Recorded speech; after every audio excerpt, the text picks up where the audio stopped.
We are now going to hear from a remarkable woman, Angela Clark, who is head of learning program management of Robinhood, and Robinhood is a sponsor of this event. Angela, welcome. We're so glad to have you with us today. So we don't have a ton of time, and I'm so excited for everyone to hear from you. So please talk to us about how you have discovered your path to success. Can you start by telling us about you and your career? Sure, and I will be quick. I will be Don't be quick. quick. I'll We be want quick. to I'll we be want to quick hear with from this you. piece because I'm going to keep us on track. Good. So let me just introduce myself. So my name is Angela Clark. My pronouns are she, her, and hers. I have been part of the Robinhood organization for probably about 5 months now in their training department. I started my career at Fidelity Investments almost 24 years ago, which to me seems like a really, really, really long time ago. And I was in a multitude of roles. And so coming over to Robinhood 5 months ago, I've taken on the role as head of learning program management. And in this role, just to keep it really simple, I'm responsible for three things, me and the team. One, to ensure the appropriate learning solutions, i.e. training solutions, are provided to the business organizations. The second thing is we want to measure the effectiveness, right, on the quality of those trainings that we provide. And then the third thing is our team is responsible for piloting solutions to continue to improve the quality of the entire training organization. And then in my spare time, when I think about my professional side, I'm an adjunct professor at Boston College teaching multicultural studies, which I love. And so that's a little bit about me on the professional side, but I feel like I'd be remiss, Romy, if I didn't tell you a little bit about who I am outside of work. Yes, Um, please. so outside of work in my personal life, I live in Boston, Massachusetts, where I was born and raised. I've certainly not wavered from there. I did live in New York for 1 year out of grad school a very long time ago. I have three beautiful kids, an 11-year-old boy, a 17-year-old girl, and a 22-year-old girl who's in her last year of college. And we are hoping that she just graduates so we can be done. And I also have a fantastic, handsome, adorable husband who helps me keep this crazy stuff all together. Because as all of us know, it is not easy. And so, much like work, I discovered much earlier in my life that my role at home is not that different than my role in the office. I feel like I'm the inspirer, the motivator, as probably most women do. I'm always working, and even sometimes, but not always, the calm and rational voice. So that's just a little bit about me. That's amazing. Well, Yeah. in this 24 year, 25 years, you have accomplished a lot, and we're here to talk about success. So, what do you owe your achievements or your success to? Oh, geez. I mean, I could probably talk a lot about what I owe my success to, but I feel like for me, I try to think about this in a couple of ways. And so, what I will share with you today, I call them my focus areas that kind of help me stay on my path because I truly believe that you need something. But what I will share with all of you is this may not work for you. My key focus areas that Angela will share with you today may or may not work for all of you. Um, but what I would say is for all of us, you have to be willing to try and sometimes fail in order to accomplish what you're looking to achieve. And at least for me, over the last 24 plus years, failures for me have taught me a lot more than my successes. And so my four areas of focus are the first thing I always think about is go after your passion. I don't think I really recognized or understood what that meant versus allowing someone else to lead you down a path that supports their end goal. And so I've probably had the experience, not probably, I've had the experience of doing both over the years. Um, and I have to tell you, I wish it didn't take me so long to figure out what I wanted to do and the fact that I could actually have a career that I enjoy while still making a difference, which is extremely important to me, and making money, actually having a salary. I didn't think all three of those existed. And so years ago, I remember my husband told me we were having one of our casual conversations, and he said to me, or we were talking, and I actually said to him, I'm looking to change my career. It's definitely time to do something different because this job is no longer fulfilling what I called at the time sort of my inner needs. which have always been to do something that I enjoy and that I'm passionate about. And his immediate response, Romy, was probably in my mind the catalyst for what changed my career trajectory. And it was simple, right? He was a DJ in his spare time. He went to Emerson College. He's a communication major, where he was either groomed or groomed himself to do something that he loved. And he was actually at times so passionate about the work he did as a DJ, he would oftentimes do it for free. He would do it in his spare time. He would do it after work. And I guess I also didn't know that you could actually have a job, make money, and enjoy doing it all at one time. And at that moment, I decided to only focus on what I was most passionate about. Um, and I have been doing that ever since. Hence the fact I am working at Robinhood, but in my spare time, I call it, I am also a part-time multicultural studies professor at Boston College. So that's the first thing, like doing something that you really enjoy. The second thing, and I don't know if this is most important, I don't know if these are in any specific order, but I will tell you that it is important or imperative, I would say, that we surround ourselves with people who provide encouragement, support, and honesty along both our personal and professional journey. I'd say the people that I have in my life, Romy, um, I give a lot, but I also receive a lot from all of them, including my parents, my family, my husband, my kids, my best friend. Um, as an athlete for a big time school a long time ago, it served me well in my young adult life to be surrounded by coaches, staff, other players, etc., whose sole job responsibility it was to make sure that I succeeded. And of course, you own the discipline, you own the work ethic, etc., right? Which is obviously built, at least for me, built into the fabric of who I am. But I also apply that same rigor to my professional life. But what I will say is that none of this is ever possible, especially in the work environment, if you don't have a team, I call it. And so I remember years ago, I watched this video, and it's pretty awesome if any of you ever get to watch a TED Talk. It's with Lisa Skeet, who's the founder of a company. She's the CEO of the company called Landit. And I think Landit is like a tech company, and they create or promote like success and engagement for women in the workplace. And she discusses the importance of having what she calls a dream team. And her definition of a dream team is your own personal squad, which I love, of people who are all focused on your success. And she describes the 7 people you need on your dream team at all times. And keep in mind, none of them should be your boss, and none of them should be the same people. And that's a hard thing to do. And so the people she talks about are a mentor, and that's like your career strategist person, right? So lots of frequent touch points with this person. You're looking for an interview or a new job, and you reach out to them to ask questions. What do you think about this? What do you think about that? It's an intimate relationship. She talks about a sponsor, and she calls them, it's your personal rainmaker, she calls it. And they help open the doors and opportunities that you may have never had, even though they might have been well deserved, but you might have never had those opportunities without that sponsor.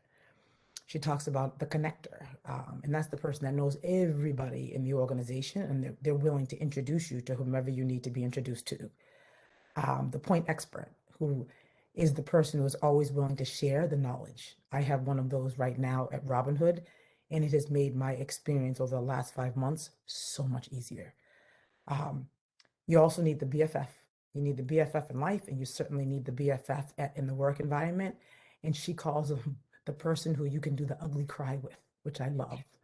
Um, and then she talks about the coach. And last but not least, she talks about the company and just making sure that the values that are instilled in you align with the values of the company. And if they don't, you might want to rethink that job.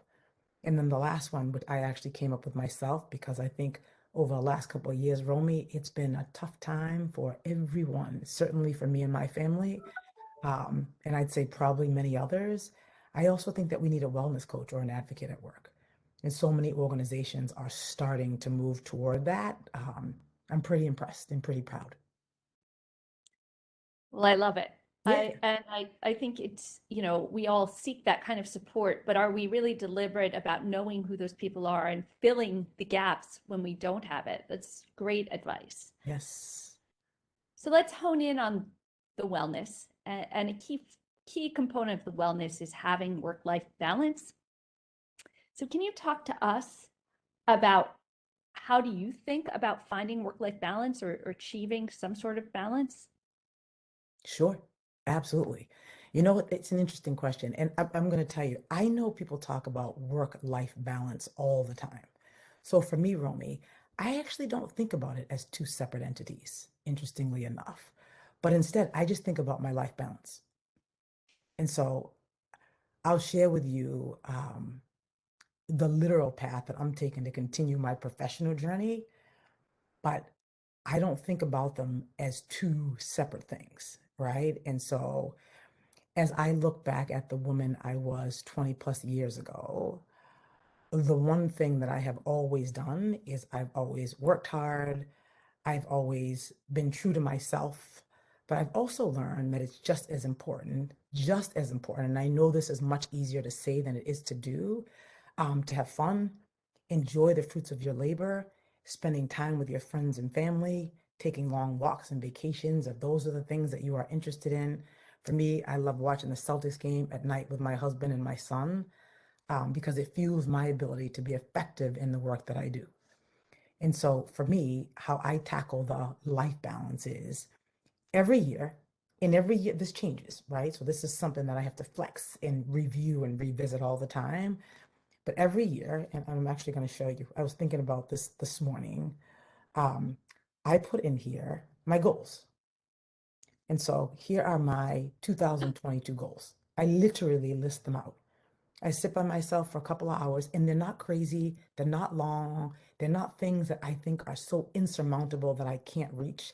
I used to actually do the circle where I'd put my work, I'd put my personal, I'd put my professional, and I stopped because that for me just got to be too much in my head and I was having a hard time figuring it out. So I literally put down my personal goals every year and my professional goals every year. And what I have down here, and this helps me, what I have down here for my personal goals is I want to lose 15 pounds. I want to save X amount of dollars in 2022. I'd like to read 6 books, at least a book every other month. I want to take an awesome, and we've not done it yet, family vacation. I want to be more understanding of others and their differences. I want to not have alcohol during the week, which has not served me well. I'm not doing a great job there. I want to wrap up my workday by 6 every day. And so I struggle with that one. And I want to have more patience with my children. And so Wow, those are my Angela, personal thank you for goals. sharing those with us. Oh, you're That's welcome. really, I feel like it's actually one thing for you to say that you have them, and another thing to actually tell us what they are, because it Oh, really yeah. helps make them real and helps us understand kind of the tone and context. And I love that some of your goals are not working, right? Some of my goals are not working. To push But guess back what? and say no. That's okay. That Yeah. like for me, I'm the type of person I want to be extremely intentional about what I do. And there's no such thing as perfection. I think we specifically, women specifically, have this whole mindset where we have to be this perfect being. I don't even know what perfection is. I go out there, Romy, every day, and I do the best work that I can possibly do, and I screw up along the way, which I mentioned to you earlier. I get right back up and I start again. And I continue to learn and I continue to iterate. And when I'm trying to get my life balance in order, there are some days where I think, geez, I wasn't patient with my kids last month, or I wasn't patient with my 11-year-old who's nonstop mummy, mummy, mummy, mummy, mummy, and I just need a break. But I'm intentional and I'm thinking about some of the things I want to do better at. There's no, at least for me, there's no better way for me to do some of these things than right here on my phone. It makes my life really easy. And I am a continued, what I would say, work in progress. I love it. Um, when we prepped, you outlined a pretty clear set of guideposts that you apply, and I think I want to make sure we got them all covered. So can you Yes. remind us, repeat for us what those guideposts are? Yes, I love the guideposts. And the first one is, and I think I might have mentioned this, but going after your passion. Mhm. That is Yes. it. I think I talked a little bit about this one. The second one is surround yourself with people who provide encouragement and support. And that's the Lisa Skeet video. Extremely, extremely important. Not always easy to do, um, but extremely important. The third one is it's having that work-life balance and just making sure that you are um, not overcomplicating anything that doesn't need to be overcomplicating. And then the fourth one is being true to yourself. As a woman of color, I have to say, like, things aren't always easy. And I don't sit around all day long, Romy, thinking, well, geez, I'm a female of color, so I know things are gonna come a little bit harder. If they come harder at some point, I don't even know that I recognize that they're coming harder, right? Because I've only been me. I've only been me. This is the only thing that I ever know. But I will say that being aware, being intentional about everything that I do, having a plan, even if the plan completely is in disarray and doesn't go according to my plan, but at least being intentional and having something to start with are huge things that I live by every single day. And then I revisit them. Thank you for telling us this, Angela. We do have time for questions, and I'm seeing some really like emotional comments in the chat. You are really hitting people's hearts, Angela. Oh, While I'm we give glad. them time to input questions, I'm going to ask you one last question, Sure, you can ask me anything you'd like. um, which is, so our theme today is lifting as we climb. Yes. And so to your point, to your last point, how when we feel like things are not fair for us, or we feel like we don't have control of the situation, we feel like we're still struggling to climb up, how can we advocate and support others? You know what? I love this question. So thank you for asking. For me, and I know you mentioned, like, how do we create that space, like that extra space? For me, Romy, it's not about creating the extra space, right? It's about prioritizing so that I'm prioritizing this as part of who I am every single solitary day, right? I'm intentionally paying it forward. It's not about taking well, and let me give you a few examples of what I mean by that. I was actually having a conversation with a woman today who brings her kids over and she's actually helps me decorate the house. She's awesome at decorating. So she helps me and we plan. She's just an awesome person, an awesome friend. And she, as I was preparing for the speech, she said, well, geez, you truly live by some of these things that you talk about, right? Like you try to be a motivator. I try to inspire people of color and women every single solitary day of my life. I don't even know that I'm doing it. And that's the sort of lift as we climb, right? Like that's how are we intentionally bringing other women along this journey with us. And sometimes women, which is what we do, at least I do it, I start thinking about these big, huge, lofty goals. Like, what can I do for another woman to help them when they're going through whatever they're going through? And then I start thinking, I don't have to do that. It can be just about taking someone else's kids for an evening, right? To allow them to go out on a date with their spouse. How easy is that? It's about talking to younger women who are just starting their careers. And I know a lot of the women on this call are much younger than I am. It's about talking to younger women about starting their careers to help them understand that the road to being what people deem successful can be long and hard. People all of a sudden, I'm almost 50 years old. People walk into my house and they're like, wow, like how did you get all this? And I'm like, it was not easy. Trust me, this did not come overnight. I'm old. I've been doing this journey and I've been on this journey for a really long time. And it's about explaining those things. It's about mentoring and sponsoring young women so they feel as though they have support when they need it. It's helping them connect and grow. Um, and I would just end with that question, like there is no magic bullet to supporting women. There is no magic bullet to supporting women. It is finding the small things. My girlfriend's dog died and she was beside herself. Beside herself. I sent her a Harry and David's gift basket. She called me crying on the phone. It was literally $50. That's it. Sent it to her house. It has pears and apples and chocolates. She was crying because she was so just happy that someone thought about her because to some people it's just a dog. To her, it was a lot more than that. It's just being intentional about how we support each other. And I can't think of any population that I would rather support than women. I love it. And I think it's so true because a lot of times it can feel like, wow, I'm not sure if I can get on that big stage or take on this big challenge in the world. Like inequity in the world is a huge problem that requires a lot of energy to solve. But maybe you can, if you can't like take on the big picture challenge today, you can do it in such small ways with just kindness and empathy and generosity. That's right. It starts with the small things. It starts with those little things that we think are not important. How nice would it be to receive a gift basket? I've not received one in a while, but I'd love to receive a gift basket. It's Note to nice. self, The send kindness. Angela a gift basket. um, Angela, we have a question from the audience, which I think is a really good one that comes up a lot, which is knowing your guideposts and your philosophy, how do you know when it's time to move on for a job? Or not you, because you've been in one job for a long time and then you have a new, well, you did just make a job move, but like, how do Yes. you know? How do you know when it is time to make that move? For me, I think it's time to move on from a job when I'm no longer inspired. I mean, it depends on where you are. Some companies have a philosophy. They want you to move on because they want you to continue to grow your career. And every 2 to 3 years, they want you to move on and do something new and be in a new part of an organization, which I don't necessarily think is a bad thing. But for me, it's when I don't think that I can contribute the same value to that organization. When I wake up every morning and I'm complaining to my husband, oh my goodness, I have to go back to work again. And when the values that I believe in, which are diversity and inclusion, supporting women, um, if I can't fit some of those things into the equation, then for me, I have to move on. It no longer makes sense.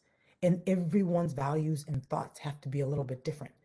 And again, remember the story that I was going to share. I don't know if I ever shared with you, but my husband was a DJ. Like he's the one that said to me, he was the catalyst for why I said, I'm only going to do the things that I want to do.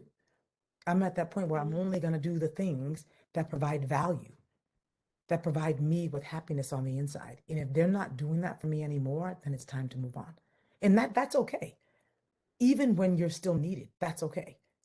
There's no reason and there's no way that we should be doing a job that we wake up every day that we dread. You are at your job, probably, at least for most of us, more than you are at your home, more than you're with your family. If that job is not supporting you in the way you need to be supported any longer, that is completely okay. And it's time to move on and look for something different.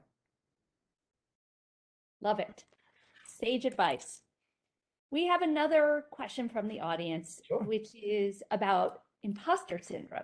Now, we had a very interesting conversation about imposter syndrome earlier today, but I think what this person's trying to communicate, and I see this among my friends and my colleagues. Mhm. Sometimes we get the big next job and we think, oh, I don't know if I really should have this job. I don't know if I belong here. I'm not sure if I know enough about this. How do you think we can address that feeling? Interestingly enough, I'd say this last job that I got, probably the last two jobs that I got, the last two big jobs, I thought, oh, I don't really think that I belong. I don't think that I can do. So this last job before I came to Robinhood, I was the VP Diversity and Inclusion Leader at Fidelity Investments. Big job, lots and lots and lots of work to do. I thought to myself, there is no way that I can help support a 50,000 person organization around diversity and inclusion. I want to, I'm passionate about the work, but I don't think I can do it. Guess what? I did it. And I have to tell you, I was pretty kick butt at doing it. And sometimes, and I know this sounds awkward, and some people say, like, what do you mean by that? You fake it till you make it.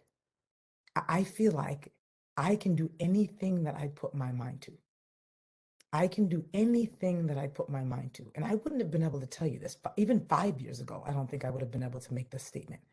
I go out there with diversity and inclusion, I do the research, I read, I ask questions, I get mentors and sponsors and people who are much smarter than me, and we talk through things until I get it. I do the research and I spend the time, and sometimes I do. I fake it till I make it. I could be paddling underwater like a duck, and someone told me this years ago, and it sticks with me. Literally, paddling underwater like a duck, but on top, I am smooth sailing. And as soon as I get off that last phone call, I go to my husband, like, oh, I'm not sure about this. And he's like, oh, you're totally fine, Ange. And I get it done. And I think that goes for all of us. I mean, if you're in a job that you completely hate, that's something different. But the imposter syndrome, we have all had it. We all have it. I feel like I might be slightly going through it right now. I'm like, wow, I'm head of this department, not sure how I got here. I think I'm doing a good job. Who knows? And a university professor. And the university professor. Interesting, like never, ever, ever thought that I could ever in my wildest dreams do something like that. I love the work. It supports diversity and inclusion with a population who is amazing and awesome. They're 22, 21, 22-year olds. Never thought I could ever do it. And when I was first asked to do it, I thought, oh, no, no, no. I actually wanted to take classes. I didn't want to be the professor. And the head of the department said, oh, no, no, I think you can do this. And we figured it out. It's pretty cool. I love it. Yeah. Well, we only have a minute or two left. So if it's okay, I'd love to put it back to you and ask, especially as we're in this moment, kind of returning to work, and a lot of people feel overwhelmed, excited, exhausted, burnt out. What is your number one piece of advice? What should we all do in this difficult moment as, in this brave new world? Yes. I would say to you a couple things. One is before I answer that question, let me just say, everyone, I don't know anyone, my girlfriends, my guy friends, my family, who is not going through something.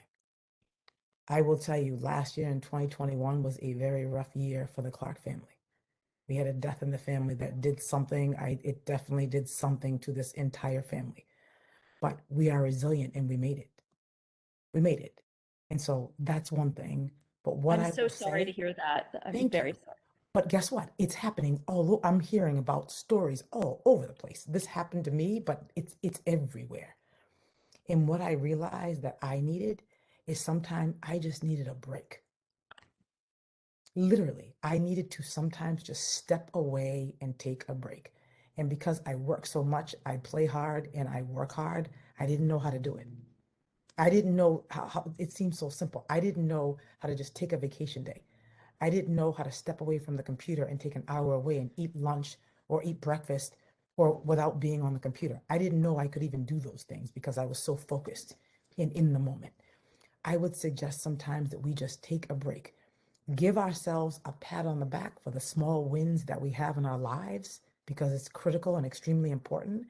And sometimes when it's needed, give yourself permission to take a break and step away.